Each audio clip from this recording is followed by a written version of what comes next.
Полицијата не дозволи жителите на Охридска Трапејица денес да го блокираат патниот правец Охрид Свети Наум кој води кон граничниот премин со Албанија, затоа што според новиот закон за безбедност во сообраќајот не било дозволено блокирање на патни правци. Сепак тие денес мирно го изразија својот револт од непочитување на одлуката за уривање на дивоградбите во селото Трапејица, која го има донесено општина Охрид уште во 2011 година.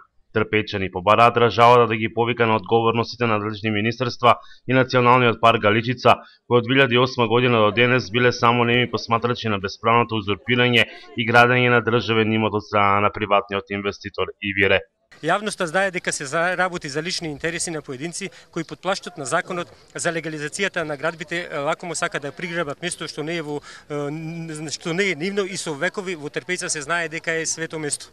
Баравме представниците на локалната и централната власт во текот на денов или најдоцна утре јавно пред медиумите и во контекст со нас да соопштат што ќе преземат во овој случај. Апелираме да се надминат тесните партиски интереси и да се реши случајот во наша полза. Жителите велат дека ако дивоградбите не се срушат, протестите ќе продолжат и наредните денови.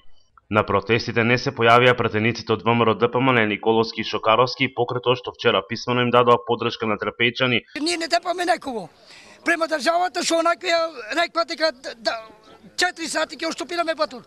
Не можело така, нема проблем, ми не водиме против државата или против градот. Ама треба тоа да се успети. Уколку му реков јас, уколку не се усврши тоа работа, гаранција му кажам, само вас ќе ве најавиме и ќе блокираме самите патот. Крајно политикански и недемократски е пратениците од Охрид за да спечелат некој ефтин политички поен, да ги подбацнуваат и злоупотребуваат жителите на Трапејица. Со овие постапки покажуваат дека поважни им се партиските, отколку интересите на граѓаните на општина Охрид, се вели во реакцијата на локалната самоуправа.